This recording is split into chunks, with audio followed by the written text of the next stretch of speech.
Lisa. Congratulations on all your projects and success this year. Thank you. Let's start off with the big one. I mean, Inside Out 2 is probably, how could you say, was one of the biggest successes this year. I mean, almost all time. I mean, the box office numbers for Inside Out 2 was tremendous. Was that what you actually expected? Not at all. It was a shock. It was a shock, and the numbers kept going. I knew that it was going to be a quality movie because it's Pixar and because it's Inside Out. I loved the first one. I don't know if you saw the first one, I but did see. I loved both of them. And yeah, so I knew it was going to be a quality movie, but sometimes that doesn't translate to audience. Well, then tell us about your journey, getting on board with Inside Out too, because it was originally, voiced by Mindy Kaling, but what was your journey into this film?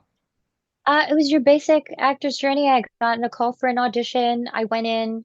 Actually, that was not common. I had a very long Zoom session. It was about an hour with all the creators, Kelsey Mann, Mark Nielsen, the casting, and we just played around. And they gave me lines to read. We tried it different ways. At one point, I live in a high rise, and there's in New York. I don't know if you're New York based I'm Los or if you ever Angeles lived in based. New York. No. Okay. We have local law 11, which basically means every other year they have to scaffolding, they have to clean the building, make sure it's up to code. So there were workers coming up on my balcony as I was doing them, and I just turned the camera and so uh it was fun. It was fun. There were a lot of factors I couldn't control during that audition, but it worked out. Yeah, they said hi to them. We were all friends. They were like, hi. I said hi. Wow, that is such a New York story, I guess, in its own way. So how did you find your voice to play playing Disgust in this film? Honestly, I thought about the emotion of disgust and it reminded me of my inner teenager. How, you know, I go by the actions of the character, right? And disgust is always complaining about things not being up to par or making sure rather that things are safe and not gross and up to par and good enough. And so that very much felt like a teenager to me. So I just tapped into that. And then there was a thing that I've talked about before. So sorry if this is a repeat, but I started doing this and I'm looking for split ends. But while I'm doing the line and it changes the timbre of my voice because I'm not really paying attention to what you're saying. And Kelsey saw me do that and he said, "What are you doing?" I told him and he said, "Keep that." And so every line that I said, every line that I had in the movie, he would ask for a split ends take. Okay, you did it angry, you did it loud. Let's do a split ends take. And more often than not, that would be the take that they used.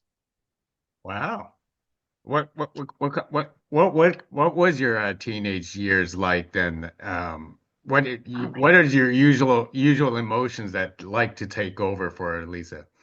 Oh my gosh. Well, I mean, it's Inside Out. It was all of them screaming all of the time. All of them. I would say, I was hanging out with one of my best friend's kid and he's 9 and he said, "So what's your favorite, Lex?" And he said, or what do you identify with? And he said, embarrassment and anger. And I was like, I love that we're giving kids language, and no follow-up, no like, well, what makes you embarrassed? What makes you angry? Because it doesn't matter. We're teaching them that the human experience is to feel all those things. So I would say probably what Lex said, embarrassment, anger, anxiety, joy, all of it, except for ennui. I didn't get ennui until I was in my 20s. Now this all leads to a mini series called Dream Productions. Can you tell us more what this mini series is? Because I believe it's premiering really soon for us. Yes, it premieres on December 11th on Disney Plus, so a couple days from now. It takes place in between the two time periods of Inside Out and Inside Out 2. Inside Out 2, she turns 13. That's the whole starting point of the movie. So she's, I want to say like 12 or about to turn 13. And it's a mockumentary like comedy based on the Dream Production Studio. I don't know if you remember it, but there is like a studio inside the world of Inside Out where they make her dreams. And how it fits together with my characters, the core emotions, joy, anger, sadness, disgust are up there. At the end of the day, we take Riley's emotions, I mean, sorry, memories, and we take care of them. We put them to the back, we put them where they belong, we save them. But some memories of the day are too complicated. So then we take it to dream productions where your dreams process it. Which, if you think about it, that's a really complicated concept, elevated concept that we are now bringing to children, which I think is so brilliant. So Dream Productions takes the thing and makes a dream, and then she dreams Riley, real life Riley dreams about it, and that's how she processes things. So the first episode is Riley has a dance coming up, and she's nervous about the school dance, and so Joy takes that thought, that memory, and puts it to Dream Productions, and Paula Persimmons, the director, makes a dream out of it to Wow, help Riley figure out whether or not she wants to go. that's actually interesting. So Yeah. basically, the whole concept is that the dreams kind of guide us through with our emotions later Yeah. on. They can. They like signal something and then the person can choose what to do, but they definitely signal some. But I'm talking about the intellectual part of it, but the truth is it's a comedy. It's like The Office because they follow her mockumentary style and she's a hot mess. She's like basically the Steve Carell of Dream Productions. But she's constantly trying to be like, everything's fine, everything's good. So it's voiced by Paula Pell and Maya Rudolph, and they're extremely funny. Like I just laughed. I saw it the other day. I just laughed for 4 episodes because that's all it is, just four. Wow, you saw all 4 episodes. That's pretty I awesome. very lucky. Well, they're like a half hour each, but yeah. What do you enjoy the most about voicing discuss and voice acting overall? With Pixar, particular with Kelsey Mann, with Pixar, I would say the play of it because it's never a boring day. We have the lines, the scenes. We do it 18 different ways. The way he leads is he gives I think he gave all of us because it's such a hilarious cast time to play and time to pitch. So we pitch jokes or I pitch different ways to do it, and it's just fun. I got a joke in the movie, which I pitched. Um, yeah, it's fun to like just play around. I At the end of the day, I don't feel like I've worked. I feel like I've played. Like I'm tired, but I'm tired in a sated way. Like I'm sated creatively. Huh? And was this your first foray into voice acting? On this level, yeah, I had a couple lines in Marmaduke a really long time ago when I first started out. Um, but yeah, I think this is the first major, if I'm not mistaken. Oh, no, no. I did, Jessica Hagedorn, a brilliant Filipino American writer, had a cartoon called Pink Palace. It was on the Oxygen Network back in the day. Um, yeah, I was a teenager. I played a teenager and it was called Pink Palace and I played the lead in that. But that was like a really long time ago. That was before I started acting, like acting on screen. If you have too many projects to remember, that is a great career for yourself, right? What a humble brag, right? Oh, I can't remember. I did so many things. Yeah, yeah, it's a blessing. It's a real blessing. Now, onto the live action front, you are part of a great show called The Equalizer right now, and you could correct me if I'm wrong. I believe it's the last season of the Equalizer. But tease us your role in for this season. Okay, I play Mel Bayani. I am it's the Equalizers, played by the incomparable Queen Latifah, and I'm basically her right hand woman in terms of going out and solving crime. I'm her best friend. She's like kind of surrounded. She's the son, and she's surrounded by her aunt, her daughter, me, her best friend, my husband, who also helps with the cases, and her love interest Dante. So I've just been with her the whole time. We've slowly introduced my family, which has been so exciting as a Filipino American because I haven't really seen a Filipino family on TV.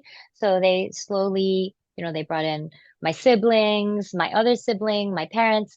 So that's what's coming up this year. We get to bring in my parents. And of course, there's a huge arc that has to do with post-traumatic stress because my character has a military background and stuff happened a long, long time ago. So this year, there's a big mental health aspect of it too, where she goes to therapy.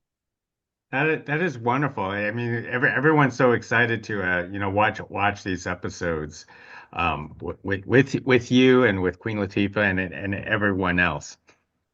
Yeah, I hope so. And I hope it's not the last season. If you know something I don't, you got to tell me. Oh, I'm I'm kidding. I'm I kidding. I really don't know, but you know what? Five season is quite an accomplishment for a TV series. I mean, A 100%. Yeah. Yeah. It's been such a blessing to even go this long. I mean, it's been amazing. And to shoot what in New York, what do you suppose contributes to the success of this series? I think a lot of things. I think Queen Latifah is a bona fide movie star. I mean, she just won the Kennedy Center Award and then now she's hosting it. So there's that. There's, the star that is Queen Latifah. I also think the IP, the idea of, it was a show in the 80s about an ex-CIA agent who quit because he was disillusioned, but then used his skills to solve crimes. I think the society is very hungry for that kind of escapism because unfortunately justice doesn't always happen. And so we get it in our entertainment. And also it's a damn good show. It's very entertaining. There's a lot. I don't know if you saw last night. But I got to sing on it, but that's neither here nor there. But it was like really action packed because it was our Christmas episode. So I think people tune in for that. And then lastly, the surrounding characters. I mean, there's such good actors. Tori Kittles, Adam Goldberg, Lorraine, Leia, everybody in that cast is just I don't know, we bring it. We're so enthusiastic and we love playing these characters. And we certainly love you on this series. But but let's discuss more about you because you mentioned before, the character on the Equalizer is Filipina, and Yeah. one of the things that you don't stray away is your Filipina background. Could you Mhm. tell us about how proud of you about your heritage representing Filipinos everywhere, and not only that, it seems like these Filipino background characters keep on coming to you as if you're just drawing this, which you're which you are certainly proud of. I am. And, I started a long time ago. The landscape has changed in just the past 20, 25 years. Thank God for that. Now there's so many beautiful different ethnicities and backgrounds. But when I started, um, there wasn't a lot of people who looked like me. I'm not just talking about Asian people, which they were not a lot of Asian people, but there definitely weren't a lot of Filipino people. Like, I know this actor, Dante Basco. I worked with him on his film, Fabulous Filipino Brothers. And he was Rufio. He was like one of the first. He was Rufio in Hook. And he said in interviews, they didn't even know when he went out in LA, they didn't even know what Filipino was. So that's like back in the day. Now he was in LA, I was in New York, so people were aware of what ethnicity I was, but there wasn't like a rush to hire anyone that looked like me. It wasn't like, oh, get her here. We were going to give her the lead. Um, and indeed, when I started working, I would just play open ethnicity characters, which is again like a blessing. I'm very lucky to have that they would see white people, white, black, Latin, everyone, and then I would get it, and that was great. And then when I got when I started to have agency and say, hey, if you're gonna dig deep into my character, can we make her this? I've been I've been so fortunate that I've had to have showrunners that are like, okay, and they've leaned into it. And Equalizer in particular, because Melody Bayani was not her name. It was Melody something else. It was a different name. And I asked to change the name. And the original showrunners, Terry and Andrew, said, why? Which is very scary hearing from your bosses. Why? And I said, because I want to make her Filipino. And they all leaned into it. And they gave me storylines and my family storylines. It's been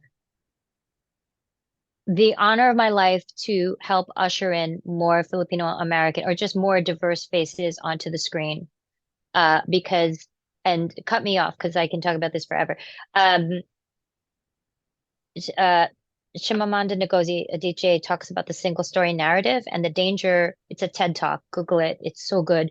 But the danger is if you're only told one story about a culture, it's just human nature to think that it's, oh, everyone's like that because you Hmm. saw that one story.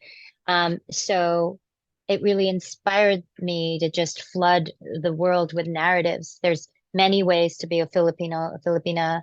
There's many ways to be a Lola, a Tito, and if I could help do that on the Equalizer in a small way, I that would be my life's joy. Especially the fact that, culturally it is a whole lot. It's very, very different from other Asian cultures, and that actually opens, a lot of eyes because, I talked to Dante for Fabulous Filipino Brothers, Hmm. and and as myself as Southeast Asian, sometimes I get Hmm. mistaken for Filipino, and sometimes Hmm. we have to like distinguish, like, And no, vice versa. yeah, we're very different.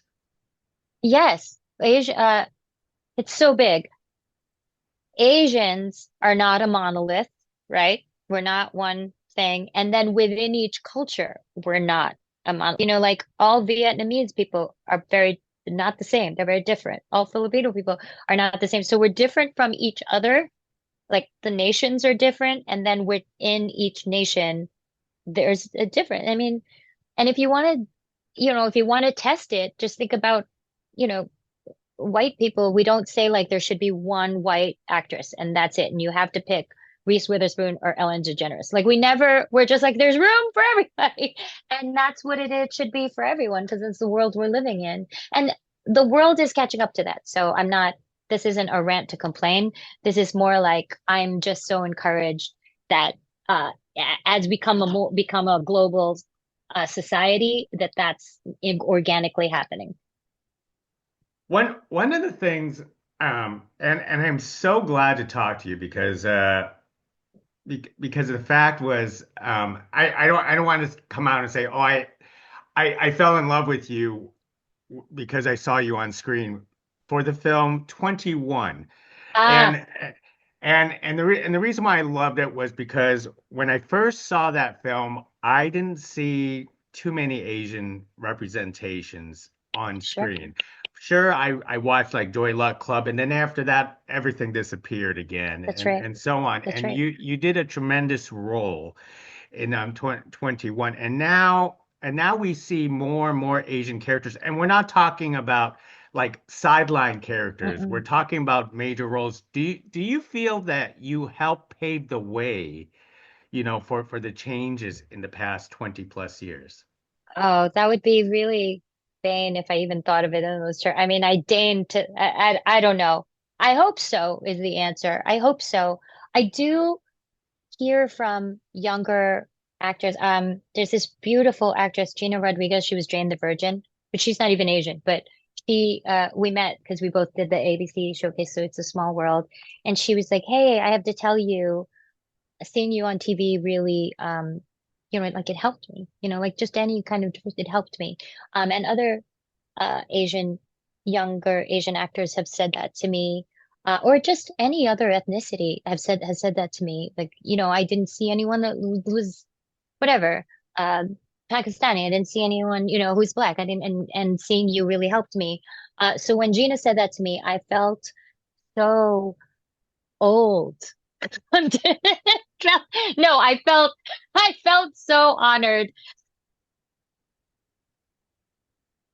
No, I felt so honored. And then Dante, I'm gonna rip Dante's joke because he's really funny. He goes, because people say it to him a lot. I mean, basically it's us two. I mean, it's him first because he Rufio and all that. And he comes from a showbiz family. So like I was just different. I was like the actress waitress, hustling in New York. But so I came up a little after than him. But people come up to him and say, it's because of you, all that, thank you. And he says, like, and then I look at them and then like, bro, you're old. So if you're saying that to me, how old am I? Um, no, but he's joking. We're joking. It's all love. It's I can't say it enough. It's an honor. It's an honor because I just wanted to do what I liked. So to have this be a like a byproduct, it's how lucky am I, right? How lucky am I that I get to help usher that along? So tell us why do you love this business so much? You know, the love of acting and what keeps you going in this business. It's storytelling. I like doing it, you know. It's like a sport. I had an acting teacher, Maggie Flanagan, who taught us all to think of it like a sport and that you train all the time and it's your passion. It's the one thing you want to do. And if you're lazy or you don't do your homework, your research, then don't do it because too many people want to do it. And she's like, you have to train like an Olympic athlete. You are an athlete. And that mindset really helped me, my work ethic, and also solidified why I wanted to do. I just like to do it. I love telling stories. Um, there's not even like a grander, like I want to help and I want to do the thing. I just enjoy telling stories. And then the byproduct is, like I said, um, because I happen to look like this, and now I'm having agency and I can bring other actors that look like me in is just a happy byproduct. But I was just a kid in Queens that just wanted to like I want to act. I didn't realize, I knew I wasn't white. I knew I wasn't white, but I didn't realize that the industry would see me as an outsider until I was too late, until I was like 5 years in. And I was like, oh, okay, I guess, I guess I'll keep trying. You know what I mean? I didn't let it stop me because I didn't realize it. I was too dense to realize that, that was a barrier until I was in it already. Do you recall your early roles? I know it's kind of funny to ask because you have so many projects, but do you recall your earlier roles that or your main role that when you actually was on screen and you thought it to yourself going, you know what? I really want to do this. Oh gosh. I mean, I always wanted to sing. My mom said that I started singing at 4. So I think because the singing was the pipeline into acting. So it was early on. And my mom would have me sing in church. She would be like, go, like, uh, she was like a stage mom, but for God. Um, that's a joke. I'm making a lot of terrible jokes. It's early in the morning. Um, no, so she did that. And then, I would say, I just wanted to theater. I did a lot of theaters, workshops. I would do that. In terms of like, are you talking film and TV? I obviously, huh? No, I said sure. Because you know, I did a bunch of off-Broadway theater, and that's where I really cut my teeth. But you know, I remember guesting on The Sopranos and thinking, you know, Steve Buscemi, who then I also worked with in ER. But I met him first in The Sopranos, and I thought, and he and the late great Jim Gandolfini both, and Michael Imperioli acted with me as though I was a peer, and I thought, oh, this is what it is, because we were just, of course, they were who they were, and I was some kid, I was like a teenager, but like to be treated as an equal and to feel like, oh, I love doing this. I thought, oh, if they let me do it, I would love to do it. Well said, well said. Is there a big difference between New York and LA acting to you? Um, what do you mean? Because sometimes they're the same people. Like I'm from New York and then I ended up in LA. So I'm talking how about do you like mean? in industry wise, production wise. Do you enjoy one coast over the other? I enjoy being here because it's home. Like when people talk about, you know, I went to college and people are like, oh, I'm going home for Thanksgiving. I'm going to Ohio. I'm going to Tennessee. I'd be like, well, home is 4 blocks up and to the right. So it's nice to kind of play in my own backyard. Um, you know, but they've both been really good to me. LA was, as you know, you're there. LA was a very different, you know, I didn't drive. I had to learn to drive before I went to LA. So it was a huge culture shock. I know it's funny. I'm just like watching your background screening it and hoping that someone like climbs up in the scaffolding and clean the window in the back or something like that. That's right. Oh, hi. Thank you. And then I closed the curtain. No, I kept it open. And then at the end, I was like, because they were a part of the interview. I was like, okay, say bye to the nice gentleman. I also It, feel a little bit like a newscaster right now because I can see it.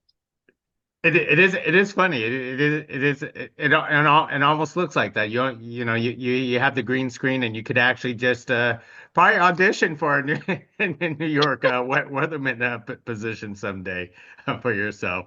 But speaking of, but for Lisa here, what kind of with such an extended career, what kind of roles that you still strive to go after today that you still want on your wish list? Um, I did a Christmas movie called Must Love Christmas. It was 2 years ago, I want to say. Uh, but I got to be the romantic lead in something that was a comedy, and I loved it. And I'd been the lead before, but I hadn't been the lead of something of that scale. And I really enjoyed it. It's a very different, um, I think you lead wherever you go. I think every employee leads. You lead, right? But I think when you're the lead, the one who's like there from beginning to end, there's like a certain other responsibility, and I enjoyed that responsibility. Maybe it's because I work with Queen Latifah and I see how well she wears that crown. I learn a lot just like by watching her. So I like that. And then of course I also like there's a thing we talked about, this faith, this ethnicity or this diversity, whatever you want to call it, being the lead. Um, and so I'm working on another uh, Christmas rom-com type with this Filipina American writer producer named Melissa Velazquez, and it's without giving up too much away. We're still like developing it. It's the same formula where it follows um, a girl uh, having a creative crisis of sorts, and she goes away like one does in these movies. They go to a beautiful snow-capped little town, except to find their creative freedom. Except this time she goes to the Philippines, and she's Hmm. never been. And so it's the same kind of arc in terms of finding herself, but we're introducing this aspect of like an American in the Philippines meeting cousins and titas and titos she's never met before, and and then having that romance and that self-discovery. Wow, that's pretty awesome. You ever thought about venturing on the other side of the camera into the real filmmaking business? I would love to. Yeah, I would love to. I mean, that's what this would be. I would produce it. I also write a bit, so I would love to do that. Um, yeah, there's also music. I wrote the song that I sang last night on the Equalizer, and I'm bowled over that they put it in the show, and it was really fulfilling. So, are you calling me? Oh, okay. Sorry. No. Uh, yeah. No, it's not a problem.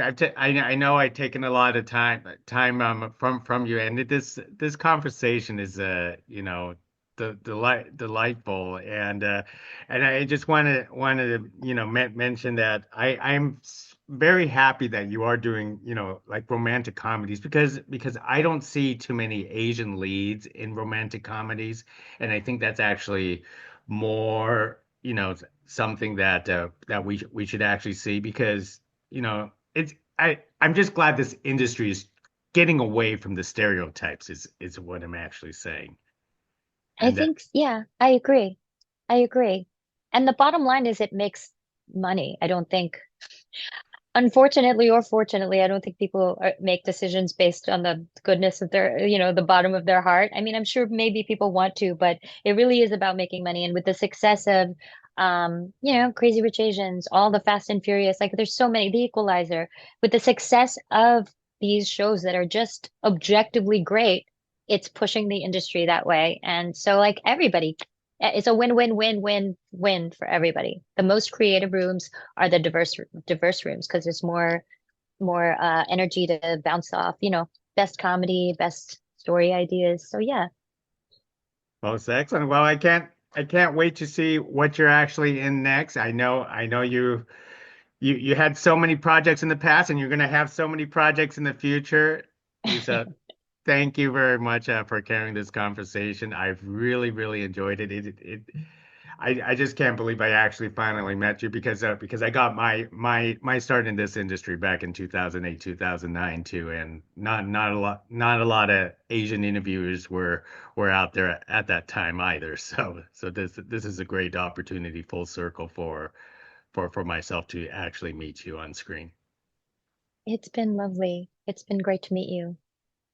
Thank you. So Thank hopefully you. we get to do this again. Appreciate it. Hopefully. Okay, let's do it again.